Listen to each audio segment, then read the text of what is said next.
বামের যুব সংগঠন ডিওয়াইএফআই এর ডাকে হাওড়া জেলা শাসক অফিস ঘেরাও অভিযান ঘিরে উত্তেজনা। মিছিল করে আসে আন্দোলনকারীরা। লোহার ব্যারিকেড লাঠি মেরে ভাঙার চেষ্টা হয়। ব্যারিকেডের ওপরে উঠে পড়ে অনেকে। চলে বিক্ষোভ। ৬ দফা দাবি নিয়ে বাম যুব সংগঠনের তরফ থেকে এই বিক্ষোভ কর্মসূচি। মূলত দাবিগুলি হলো জেলা শাসকের দপ্তরে শূন্য পদে স্বচ্ছ নিয়োগ, ১,৫০০ টাকা নয় ৬,০০০ টাকার বেকার ভাতা এবং যুবকদের কর্মসংস্থান সহ বেশ কয়েকটি দাবি নিয়ে এই অভিযান। হাওড়া সিটি পুলিশের তরফ থেকে হাওড়া ময়দানে পুরসভা গেটের সামনে লোহার ১২ ফুটের ব্যারিকেড তৈরি করা হয়। এর পাশাপাশি হাওড়া জেলা শাসকের অফিসের সামনেও করা হয় ব্যারিকেড, যাতে আন্দোলনকারীরা এই ব্যারিকেড ভেঙে সামনে যেতে না পারে সেজন্য বিশাল পুলিশ ও র্যাব মোতায়েন করা হয়।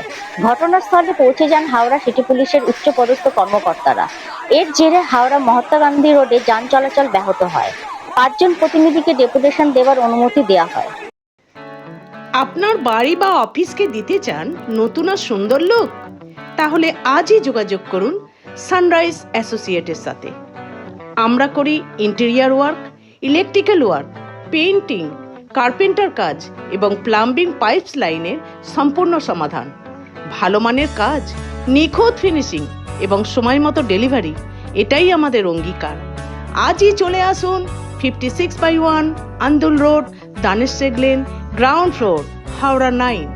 সানরাইজ অ্যাসোসিয়েট, আপনার স্বপ্নের বাড়ি আমাদের দায়িত্ব।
আর বেশি দিন নেই, তখন কোথায় যাবেন? এখানে যা বয়ে থাকে ঢুকিয়ে রাখতে হবে, ঢুকিয়ে রাখবেন মাথায়। দিন এই কদিনেই শেষ হয়ে যাবে না, এখনো অনেক দিন বাকি। 4 মুখ্যমন্ত্রীর আন্ডারে এখন কাজ করছেন। যে এই যে অ্যাম্বুলেন্স নাকি যদি আটকে যায়, যদি মানুষ এটা দিয়ে যেতে চায়, কোনো মানুষকে যেতে সঙ্গে দিল্লিতে সরকার চলছে, দেশের সরকার। কোন বোঝাপড়ায় চলছে আমাদেরকে বলে বোঝাতে হবে না? আপনারা নিজেরাও বোঝেন।